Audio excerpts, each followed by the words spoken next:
of curves. And for this, let's start with our favorite example, I mean the easiest one, which is P1. So P1, yeah, I mean this is a curve, and it is a smooth curve. Okay, so it's just a line. Now I can consider a second curve. I'm going to call it Q, which is y squared equal xz. And here now I'm going to assume that the characteristic of my base field is not 2. And I say that these two curves, actually, they are isomorphic. So they would be, in our sense of trying to understand this object, the same object. And so let's see this. So how can I define a map from P1 to Q? I guess, I mean, this is quite something that you may have encountered before, because it's just like parametrization of conics. So here, if I take a UV, I'm going to send it to, so let's see, probably y is going to be UV, U squared, and V squared. Does that work? So is it really like first a point on the curve? So UV squared, that's U squared times V squared, is U squared times V squared. So yeah, so at least I'll call it phi. Yeah, I didn't give it a name, so let's call it phi. So at least, I mean, it maps a point here. But now, of course, you need to check if it is a morphism. So what happens? I mean, you don't want this to be 0, 0, 0. So when can this be 0, 0, 0? I mean, for instance, if you have, what do I want to say? You should have, for instance, if you have u equal, if you have u and v different from 0, this is never going to be 0, right? I mean, the only possibility for these three numbers to be 0 is u and v to be 0. But I mean, this is not a point of P1, so this map is always defined. So you really have a morphism. Now, I mean, we have to try to define a map in the other direction. So let's say now we have a map from Q to P1, and I'm going to associate to x, y, and z. This time I'm going to look at it, x and y. Right? Yes, x and y. So let's call it C. Obviously, this map, I mean, is defined. I mean, at least generally. I mean, it really take a point of Q to a point of P1. I can always do this. But now, I mean, we have to see if it is really defined everywhere. Is it a morphism? So it's not going to be a morphism if, only if x and y are both 0. I mean, is 0, x and y 0, 0 a point of the curve? And yes, it is one. I mean, you could have x equals 0, y equals 0, and then it means that z is equal to 1. So it is defined everywhere, except maybe at the point, so C might not be defined at the point 0, 0, 1. But now we can play with the equation. I mean, maybe this is not the only way I can write this map. And yes, that's what we are going to do. But look that xy inside the ring where, I mean, y squared equals xz, I can write it, x, I can replace it by y squared over z.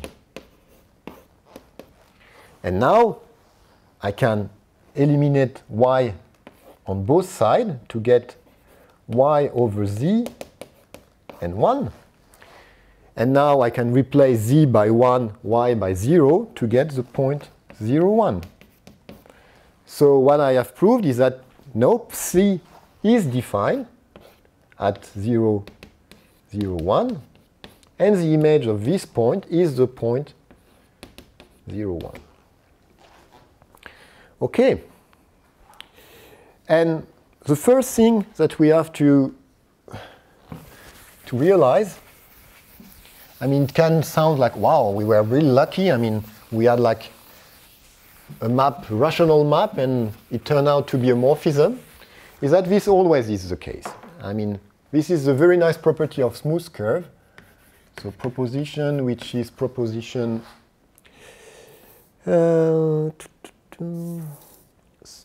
proposition 3.2.1 in the notes, is that if you have phi, a rational map from a smooth curve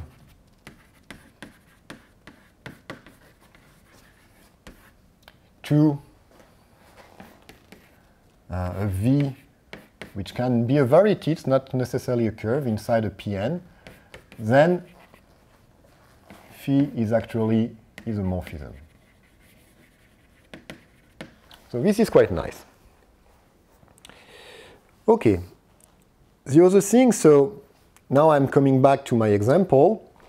What you can do is, of course, you can take this, the map phi, so that's u square uv v square, and then you push it back to u square uv. So if you do the composition of phi and psi, what you get is you have sent uv to, let me see, uv to u square uv, which is uv. So psi phi is the identity on the function field. And because there are two morphisms, this is really an isomorphism. So what we have proved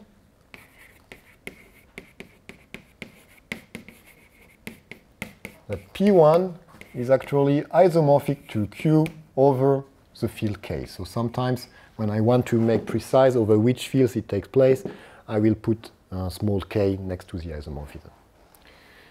So they are the same object. I mean, they seem to be different, but they are the same object. So what we say is that we have two different models of the same curve, and they are smooth models. I mean, now, we could also degenerate it a bit. So there is a quiz. What can you say about y squared z equal, so I took x cubed. Huh? So is it smooth? First question.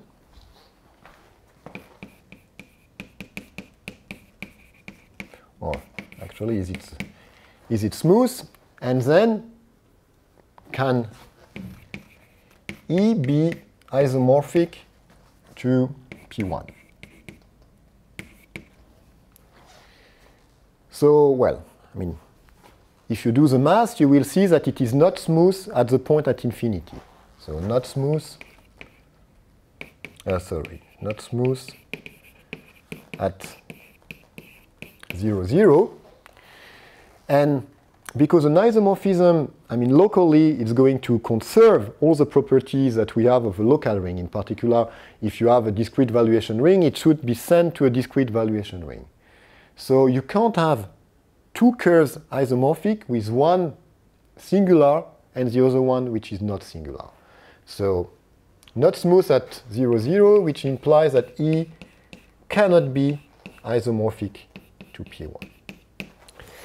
But the story doesn't end here. Let me tell you a bit more. So we are still going to define some map. So first I have a map E to P1. So which at x, y, z maps to x and y. As I said, you can always, y and x. I have changed the order.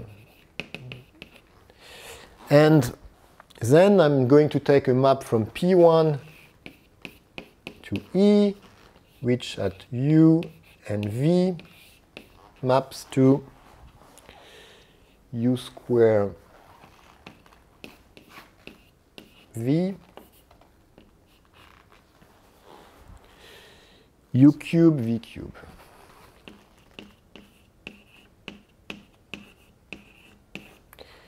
Okay.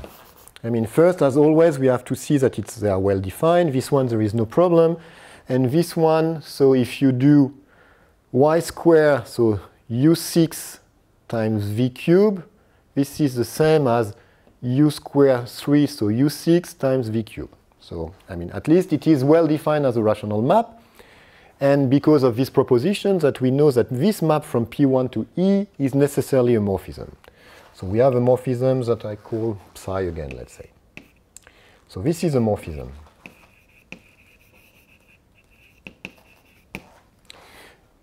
Now, what about phi? I mean, first, let's do the composition phi psi. So if I do this, I start from x, y, z. So I get y and x, and I map it again here. So I get y squared x, right? Y cubed and x cubed.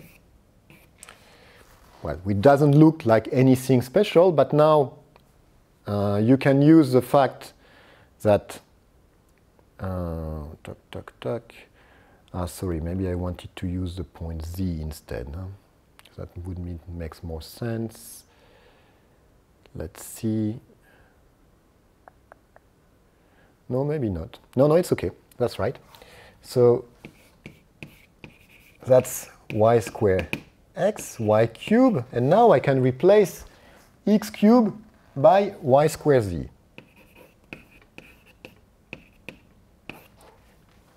Cancel y squared, and I get x, y, z. Perfect. So it means that these two maps seems to be inverse of each other, at least as rational maps. And of course, I mean, if moreover there would be morphisms, then I would have an isomorphism. And I said that they are not isomorphic. So this map phi is not a morphism. Okay, it is not, for instance, defined well at the point 0, 0. All right, but still it's interesting that you have two maps which are not morphisms, but which are inverse of each other inside the function field. And it is as interesting as it has a name. So what we say that so E and P1 are birationally equivalent.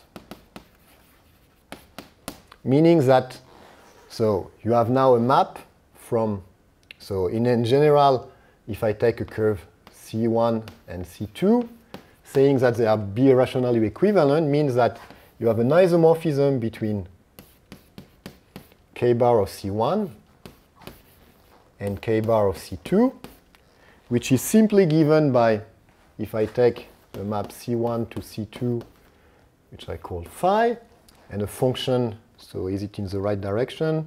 Probably not, we'll see. I want to define, if I have a function on C1, I want to define a function on C2. So I have to do it in the other direction. So I start with C2 and C1. So if I have a function on C2, so it is going to be a map like this. Well, let's do it to the rational, let's say, yeah, to k bar.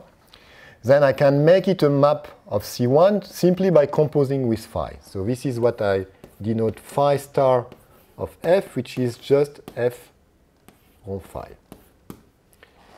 And this map, I mean, it has an inverse if they are birationally equivalent, and this map is then an isomorphism between my function fields. Okay? So to repeat it in another way, so two curves are going to be birationally equivalent if and only if they have the same function field. Okay. So we have now two different notions of equivalence. We have isomorphism, which is the strongest one, and we have this weaker notion of being equivalent. So let's try to make a picture. So this is going to be all the curves which share the same function field. So inside, I'm going to group them by isomorphisms, okay? Because, I mean, isomorphic objects over the field, I mean, they really share the same properties. So I can really put them in the same package and not try to distinguish them. So like this, I have packages.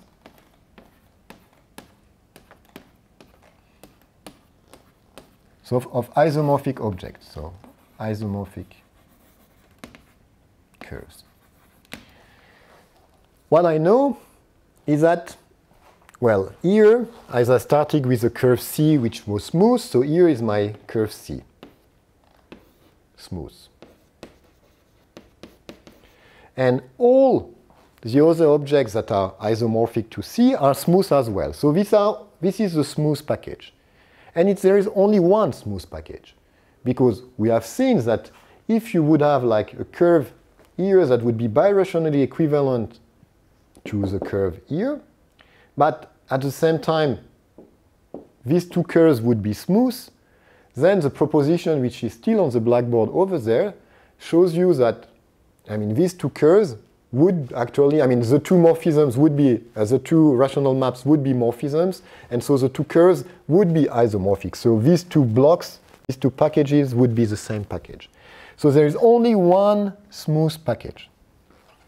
So that's the only unique smooth class. Okay, all the other ones are singular objects. And now there is one other nice package.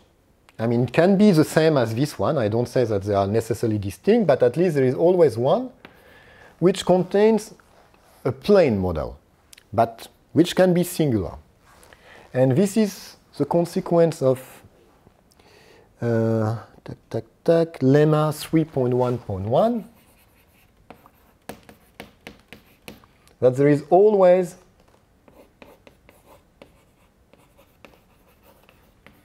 a plane, possibly singular,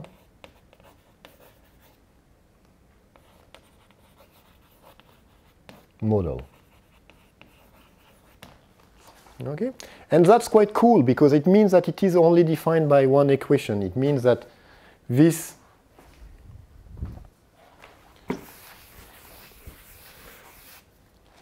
what you have is actually that k bar of C is always a k bar of x and y divided by an equation generate, I mean, well, so it's a fraction field of this,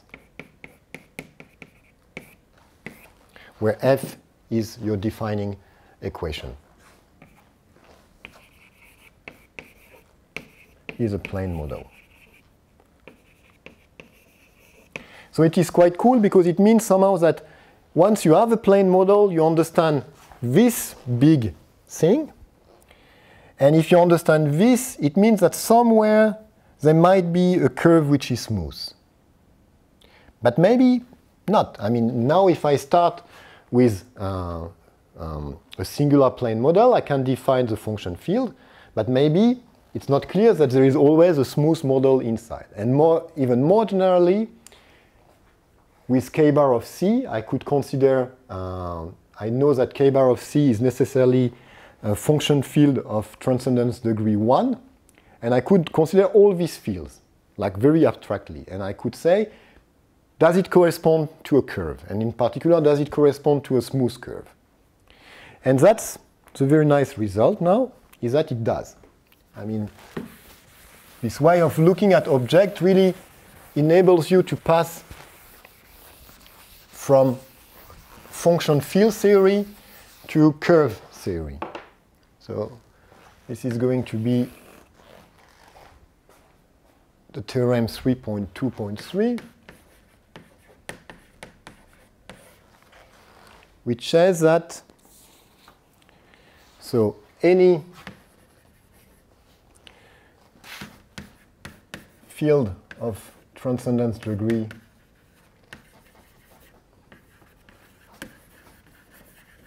one with a bit of restriction, which is that the intersection with k bar is k. So this is just to preserve the arithmetic as well, is the function field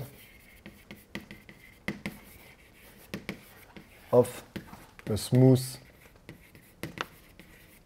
projective and absolutely reducible curve.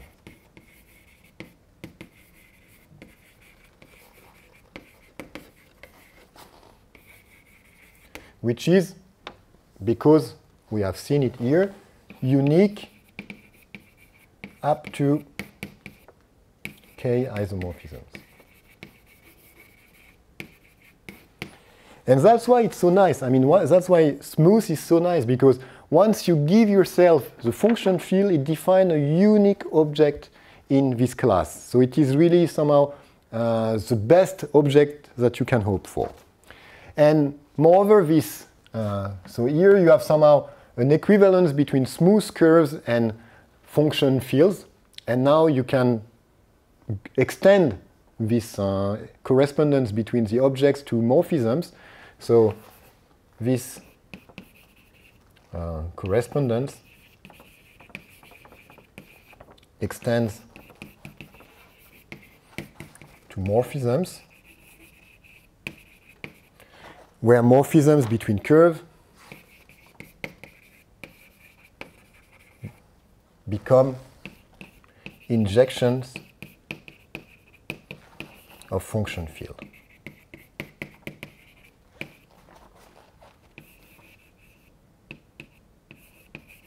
And I should say non-constant morphisms become injections of function fields.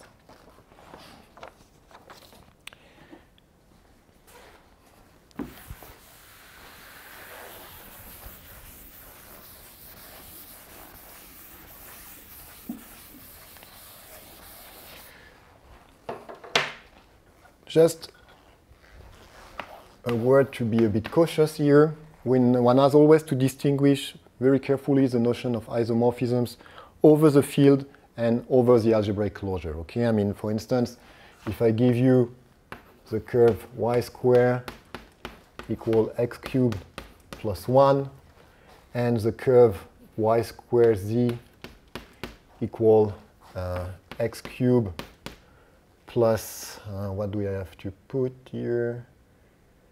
Plus 27, I guess that's going to work.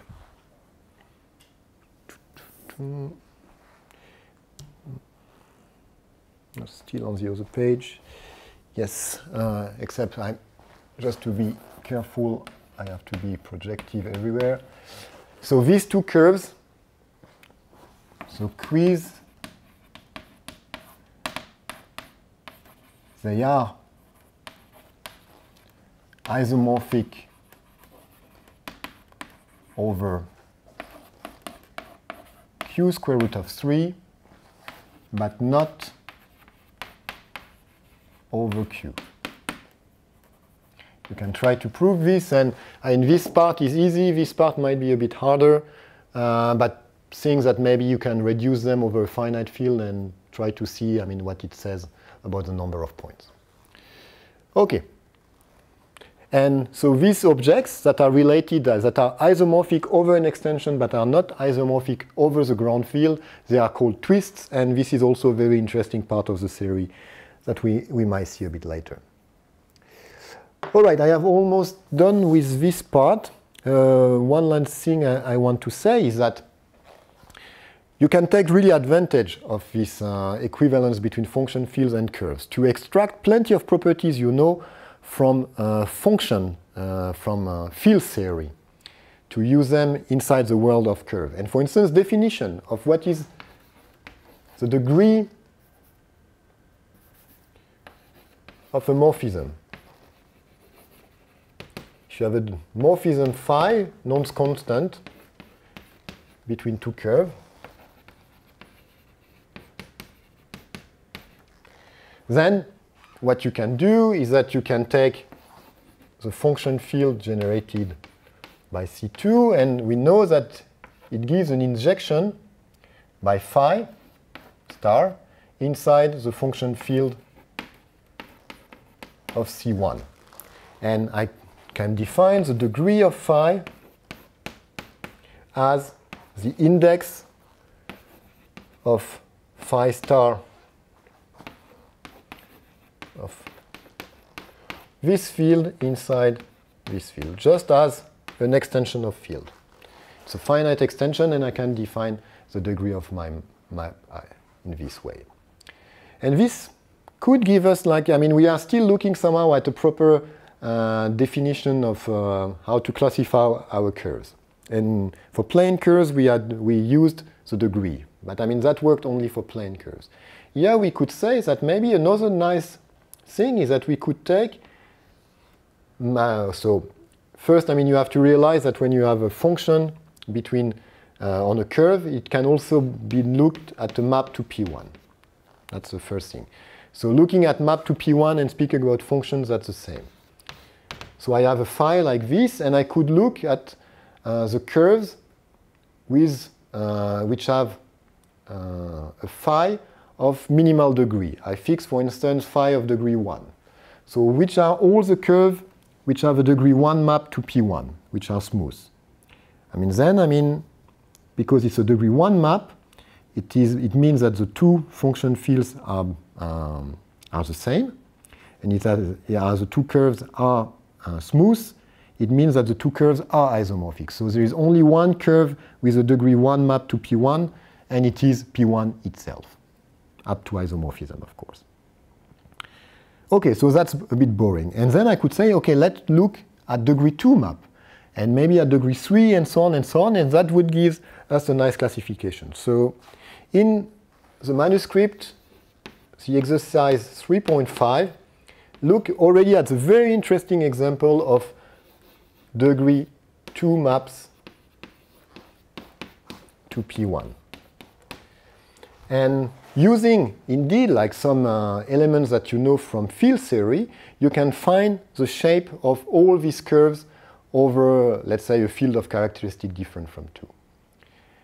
So that's nice, but then, I mean, what you realize, I mean that's the solution somehow of the exercise, is that you can write them y squared equal f of x. I mean, that's going to be a plain singular model, but still, with, so f, a polynomial in x. And you see that it's not so good as a replacement for the degree, because now, I mean, if f is a finite field, well, if k, sorry, is a finite field, f can have still any degree as you want. So there is not a finite number of such curves which have a degree 2 map to P1. And one nice property that we really want to preserve in this classification of curves is that we want, when we fix the finite field, and we fix this invariance that the curves, there is only a finite number of them up to isomorphisms. So, I mean, this is not going to be the right definition, but it's still a nice way to classify curves which have like nice models, because of the degree to P1 is going to be small. Okay, so one last notion I want to tell you today is differentials. So this is a part of the note which is section 3.4.1. So if you don't know about differential, you should read it before looking at the rest of this lecture. So what you find in particular is that there is a space of differential, and it is a vector space over the function fields of the curve. So it is a vector space of dimension 1. So what it means is that if I take 2 omega 1 and omega 2 here, then I can write omega 2 as f omega 1 with f inside k bar of c, right? Now, in the same way as for functions, there is a notion of divisor. So the divisor, you can define the divisor of a differential. And the divisor of omega 2 in that case is going to be the divisor of f plus the divisor of omega 1. Good. And now what? The thing is, we can look at degrees. So this is going to be the degree of the divisor of f, but what we have seen is that the degree of a divisor is always 0, plus the degree of the divisor of omega 1. And what we see is that the degree of a divisor of a differential doesn't depend on the differential. So this degree, it is an invariant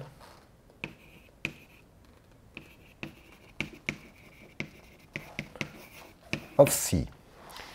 And it is going to be the good invariant we are looking for, or almost. What we will see in the next lecture is that this degree is actually equal to 2g minus 2, where g is going to be a non-negative integer, which is going to be the genus of the curve. So, I mean, it's another way to see where the genus is by the degree of this divisor.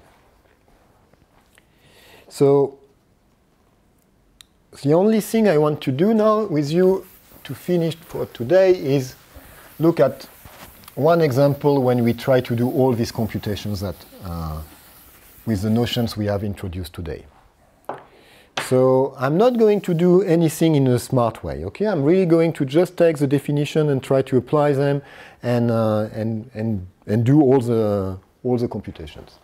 So 2 examples. I mean, the first one is inside the note, so it's the example 3.8, where you have the case of P1, and where you prove so that the degree of the divisor of a non-zero omega, so I should maybe say here that I want omega 1 and omega 2 to be different from 0. So the degree of the divisor is going to be minus 2. So if I look at the formula over there, it means that a P1 should indeed be a curve of genus 0. And the case I'm going to do with you is the case, the following one. So y squared z equal x cubed minus x z squared. Okay? So first thing that you should prove is that C is smooth. Okay? So this I'm not going to do it. I mean, you just apply the criteria as always. The second thing is that once it's smooth, we can try to find uniformizers at all points.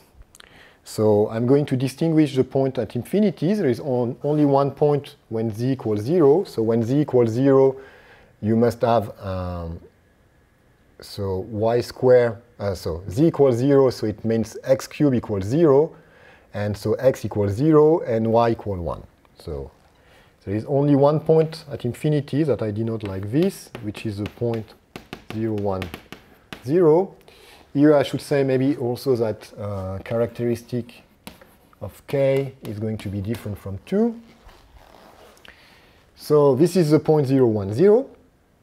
And okay, so let's look at this point. At this point, I can rewrite my equation locally as y squared equal, as z equal x cubed minus x z squared, right? I let this term goes over there, so I have z times 1 plus xz equal x cubed. And now I'm happy because 1 plus xz, when x and z are 0, I mean at the point 0, 1, 0, I mean this is 1, so this is invertible in the local ring. And it means then that between the two generators of my maximal ideal at 0, 1, 0, I mean z and x cubed, z can be expressed as x cubed. So the uniformizer at infinity, so t of infinity, is going to be x. And z is going to be the order at infinity of z is going to be 3. Now I have to look at all the other points, all the affine ones. So let's take an affine point. So AB1, an affine point. Okay, it means that what I have, b squared is equal to a cubed minus a. That's the equation I have. And now I have, well, at a and b, of course, I mean, what is going to be two functions that are going to be 0 at that point? I mean, there is going to be x minus a and y minus b. So I should express a relation between x minus a and y minus b. So let's start.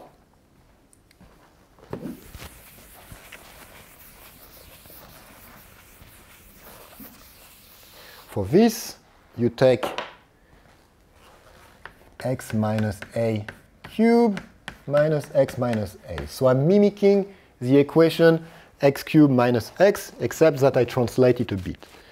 Then, I mean, you do the computations, and after a while, so you find that this is y squared minus b squared minus 3a x minus y a squared minus 3a squared x minus a.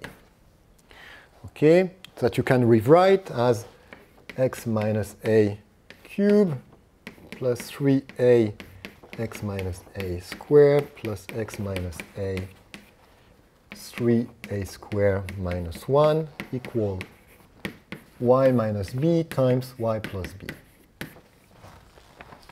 And now we shall distinguish two cases. First, b is different from 0.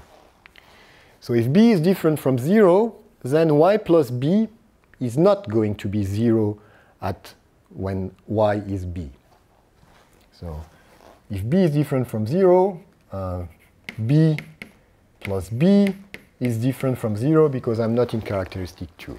So this element is invertible, which means that I can express y minus b in terms of x minus a. So as a conclusion, I get that x minus a is the uniformizer.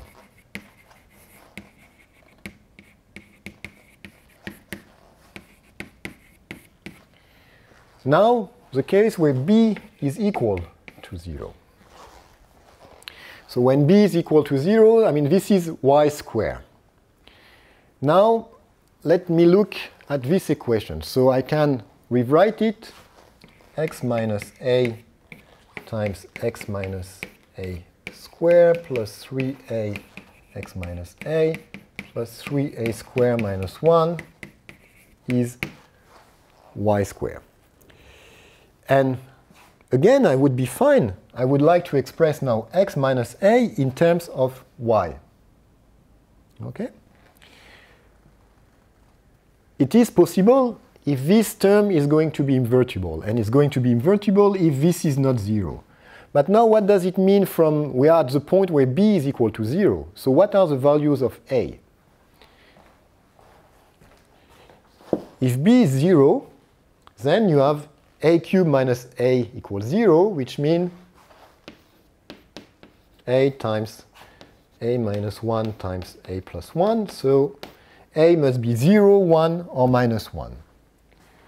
So if I plug 0, it gives 1, minus 1. If I can plug 1, it gives 2, which is different from 0 in characteristic 2.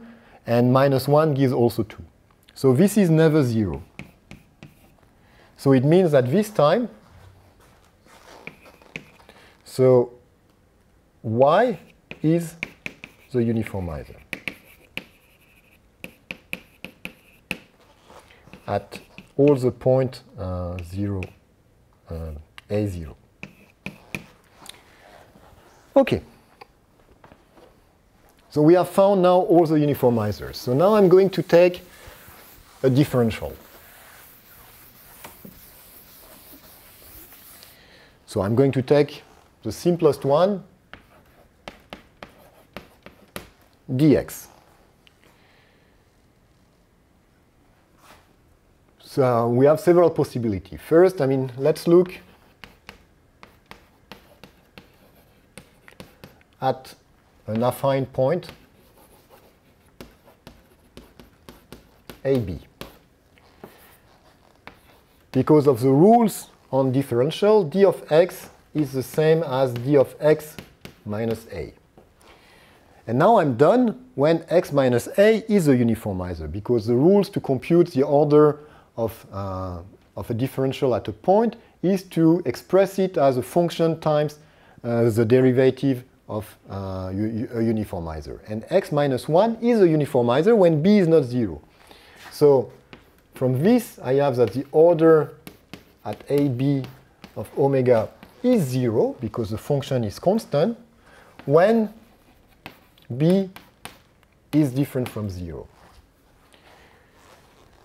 Now when b is 0,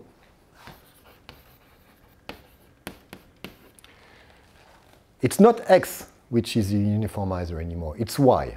So I have to change my dx in a dy. So what is the best way to do this? The best way is to look at the equation. I have y squared equal x cubed minus x, right? That's my equation, I think. Yes. I mean, finally, this is the one. Now, I take the derivative a bit like a physicist on each side. So I have 2y dy, which is 3x squared dx minus dx. So what I see is that dx times 3x squared minus 1 equal 2y dy. So dx is 2y dy over 3x squared minus 1. And now I'm done, because the order at a point a0 of omega is going to be the order at a point a0 of 2y over 3x squared minus 1. Y is the uniformizer, so its order at the point a0 is 1, so this is 1. Okay? So I have done all the affine points. What is left is the point at infinity. So for the point at infinity, we have to be a bit cautious, because I have not been so cautious here. If you look, I mean, I have directly written things in an affine way. I have said, let's omega equal d of x. But x is not a function on my projective curves. It should be x over z that I meant, meaning that I look affinely, so I put z equal to 1. So what I really want to look now is x over z. But now, so what is going to be, I mean, at infinity? How are we going to look at these things at infinity? So we are going to look at d of x over z. And what is the uniformizer? So remember, at infinity, the uniformizer was y, but again, it was not, it was x. It was x, but actually it was x over y as a function when y is equal to 1. That's really maybe a subtle point. I mean, so often, I mean, we do an abuse of notation, like looking at function as on a local affine chart, so they become really like more polynomials. But you should really think it in that way. So the uniformizer is x over y. So I shall express x over z as something depending on x over y. So I'm going to write it like this. And now, well, you do the classical formula for derivative. You have a z over y squared here. So you derivate x over y, and here you have a z over y minus so x over y times d of z over y. All right, and now I'm almost done. So I have, first, I mean, I can replace all the y now by 1. Now I'm again looking just locally. I mean, this is just to simplify a bit the thing. I mean, that's going to be my dx minus x dz over z squared. So what I know is that z, so what I have, I know the expression of z. I have it here again. Yeah, so z was x cubed over 1 plus xz. And I can use the equation of the curve also again to find that d of z, as I did before, is 3x squared minus 2xz over 1 plus x squared dx. Okay, I put all these things inside. And I found that this expression is going to be 1 over x cubed minus 3 over x cubed dx plus 1 over x squared something dx plus and so on.